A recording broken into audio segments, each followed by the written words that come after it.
Now, while many Aussies seem compelled to do all their banking with the big four of CommBank, Westpac, NAB and ANZ, there are other banks and lenders worth considering, some of which are driving change with innovative technology, stylish interfaces and cool features. Up is one such bank, launching in 2018 amidst something of a digital banking revolution. Other digital banks such as Zinja and Volt may have fallen away, but Up is still here. So joining us to tell us more is Up's Chief Product Officer, Anson Parker. Anson, welcome to the Savings Tip Jar. Thanks for having me. Awesome to be here. Thanks for joining us. So the first question I have for you, Up Home Loans are a relatively recent addition to the product suite. And I noticed that you can have up to 50 offset accounts on that home loan product. Who's using up to 50 offset accounts, and what's the most or the greatest number of offset accounts you've seen in use? Well, look, it's we definitely have people that use all 50. And when we first were speaking with Bendigo, who provide that home loan product underneath Up, like they were kind of, we certainly raised eyebrows when we said, we want to have 50 offsets. And their question was, well, who would use 50 offsets? That sounds kind of complex. And the reason that we wanted that many was because that's how many savings accounts you can have on Up. And we wanted, people that got a home loan with Up to not have to completely reset and change the way they bank. So that if you had 50 savers on Up today, and people have that many for a variety of reasons. Sometimes it's these envelope style budgeting systems where they're kind of breaking down expenses into dog food, cat food, clothing, like these small envelopes of savings. That when those people, when and if they get a home loan, their system would just keep working and benefit them with that home loan. So the savers will automatically flip over to offsets, which makes sense once you have a home loan. And the system that you've sort of set up and gotten familiar with, you can keep that system and get the maximum benefit from it. Anson, let's just talk a bit more broadly about Up itself as a bank. As I mentioned in the intro, in 2018, we seem to have some sort of uprising against the big banks from all these new sort of digital banks that were going to shake things up and challenge them. But then we did see some of those digital banks such as Zinja and Volt fall away. What is it that Up is doing differently that's keeping Up Bank going strong? I think we we're able to get traction early, and I think we had sort of a unique, brand and product offering, maybe compared to some of those other brands that are no longer here. But we also had a different operating model. So instead of building an entire bank ourselves, getting our own ADI, which is effectively the license you need to take deposits in Australia, and with that comes a whole bunch of regulation and oversight as it should. It's incredibly expensive to get that stuff set up and run it, and you basically need 1 or 2 floors for bankers to run that system. Up took a different approach in that we partnered with an existing bank, Bendigo Bank in our case, and they were able to provide all of that ADI and core banking system and regulatory kind of compliance and risk framework. All of that stuff was effectively taken care of by Bendigo, and so we could focus on the customer experience and then sort of everything from the core banking system up instead. And so that meant it was a lot still complex and relatively expensive, but nowhere near as much as that full sort of ADI model, which those players you mentioned, I think all of them started with that model. So banking is actually a tough game. The big four do make a lot large profits, but there's a massive amount of overhead and complexity, and increasingly so. So it was a big advantage for us to not have to take all of that on day one. Sure, and we'll move slightly now to the joint banking feature to Up. Myself and a couple other people I know use it, and they enjoy it, and they enjoy how easy it is to set up. So what sets it apart from other banks' joint accounts? And can I ask, why does it take 30 days to close it down and open back up another one? So, in terms of what 2Up is, it's Up's, I guess, take on a joint account. I think the the difference between 2Up and a normal joint account is that we designed 2Up from the beginning to work alongside your personal finances. So typically people would see joint account as effectively a replacement. It's and that's often reflected in who would typically use a joint account. Would be a couple, probably married, possibly even having a house together or kids. And it was almost that final step of, all right, now we're completely combined and we now put our money together. And we saw that as like a big limitation, and something that didn't need to be true. And we saw for people that, in all different stages of relationships that have some component of shared expenses, it could just be splitting some Uber Eats and, the Netflix bill, or it could be, more living together.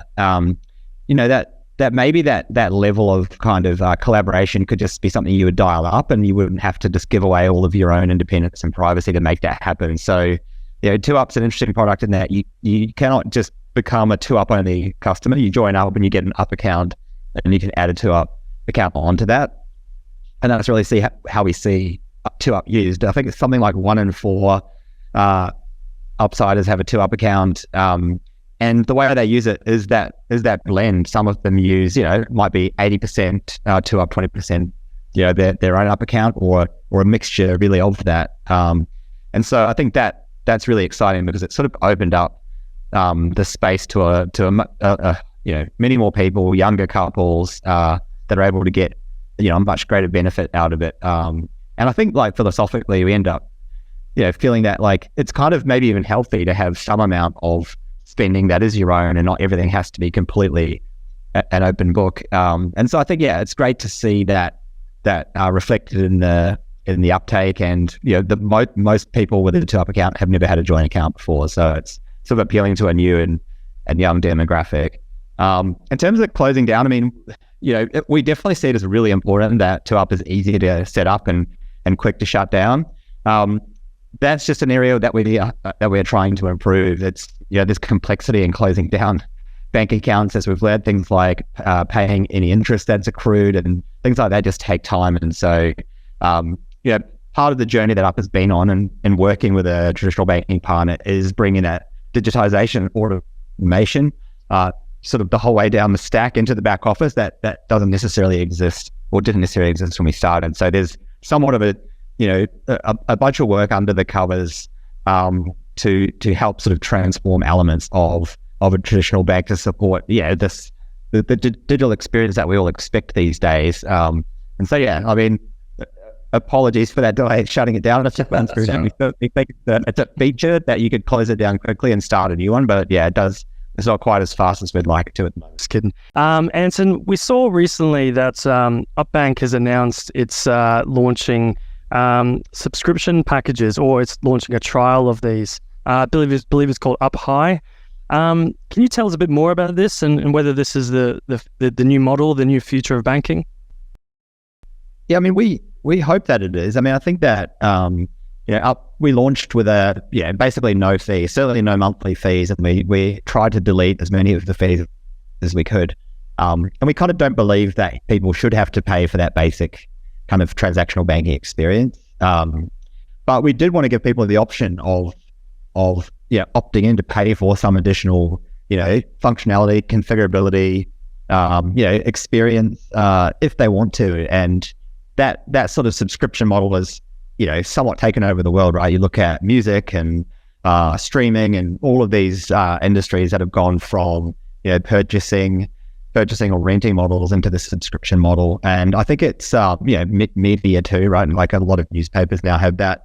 And so I think it's a model that makes a lot of sense to people. You can quantify the value of something and decide whether you want to pay for it or not. We didn't want to do it in a way where we were sort of dropping a paywall on customers and making them pay for stuff. Like, we really believe that Up should offer a really strong core experience out of the box that is free. But, when you, and give people the option to pay for it, you can also then justify, investing even more in certain features, right, that are perhaps more niche in nature. So, Up has a wide range of customers that use it, from people that just are very, just enjoy finance, I guess. Like, they enjoy budgeting, they belong to communities. It's sort of a big interest of theirs, you might even say, we have that section they love up, and they're the ones with 50 offsets usually. But we have, a mass market too that, it's found up as a really, sort of accessible and engaging way to sort of get better at money. And they're not necessarily after those real power user features. And so I think you have a bit of a dilemma as a product team when you have these really passionate, loyal customers that want the product to keep getting more powerful and more configurable. You've got to trade that off with having something that's still really accessible and easy to use. And so I think in a way we can use a subscription model as a means to fund some of that development into that more niche power user, you might say, type functionality.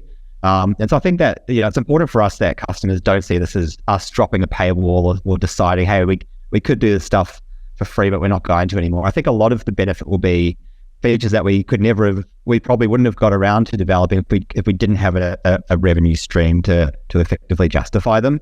And it's also, I think, an opportunity for us to really flex the brand and play in the merchandise space and the event space too, and not just build sort of we didn't want to call it Up Plus or Up Pro. We really wanted to sort of reflect something a bit more broader and a bit closer to the brand, so that we can leverage some of the partners we have in events and music to offer benefits to its subscribers in that space too, and really over time I think just pack more and more value into it. So we're very light on detail at the moment in terms of what we've talked about. We describe what we've done as sort of a expression of interest stage. So we really wanted to build this with our customers and not just kind of drop it on top of them. So part of that is understanding what is the appetite for this, and here suggesting some of the features that we think could make up a subscription offering, and then just seeing how interested people are in those features. So that's really the phase we're at now. Now we're not really talking dollars yet, and I think the next phase will be more of an early access phase again, which may not be the monthly subscription. There may be sort of a one-off fee to get into it, but it will be an early look at some of those features and benefits. And at a point in time when we think the value's there and people are happy to pay for it, that's when we'll move into that monthly subscription. For sure. And with all these banking features coming into the fray, you could argue that Upbank's interest rate on its savings account isn't as competitive as the market leaders. What do you say to those people who think it is too low? Because it is lower than I think Bendigo's top interest rate. Yeah, I think it's sort of a complex area because there can be higher rates out there, but then often those higher rates can come with strings attached. It could be a maximum deposit amount, or it could be a set of qualification criteria. I mean, I think there's a cynical take on some of these rates, which is that the institutions offering them are able to model their interest in a way where they know a bunch of people are going to fail to qualify for that interest. And so even though on paper it may look like they're paying a really high rate, or they are if you meet the criteria, they know their effective rate is going to be a fair bit lower than that because people are going to fail to meet those qualification criteria. And when they do, they're going to go from something that might be 5 or 6% down to something that might be 0.5%. And so we didn't want to sort of play that game. We want to, Up does have like a 5 transaction qualification to an interest. That's to make sure people aren't just sort of parking money with us and not engaging with the product. We just wanted to set a bar and a low bar, and I think it's something 96% of our customers qualify for that interest. Basically, everybody qualifies for it. So it's sort of and we have, I think our cap is like $1 million. So most normal people never get close to that cap. So effectively, you can sort of think of it as sort of uncapped and all but guaranteed to qualify for it. So I think it's that's part of it as well. And I think that there's an element to interest rates at times too, which is sort of they're a bit of a they're sort of the bait to get new customers. They might sometimes they're introductory rates, or maybe in the future they won't be so good. So yeah, look, it really does. I think there's that side of it. There's also just the reflecting the money you can generate from that. Like in banks have various efficiencies at doing that. I mean, basically has a very new home loan business, so we're not necessarily able to lend all of our deposits out to our home loans customers just yet. We have more deposits than we do home loans right now. So things will change over time. The rate will, in theory, I'd love to have the best rate in the market because I think that's just only ever going to help your business. But whether or not you can actually afford to do that is a different matter. Yeah, I've certainly heard from a few bank customers who do say that they are happy to, earn a lower interest rate than they could otherwise with one of the top savings accounts on the market because of Up Bank's great sort of features and functionality. So I think that really says something that there is some value in that. Anson, it's been great having you on the Savings Tip Jar podcast. Really appreciate your insights. Thanks so much for joining us. Thanks for having me. Thanks, Anson.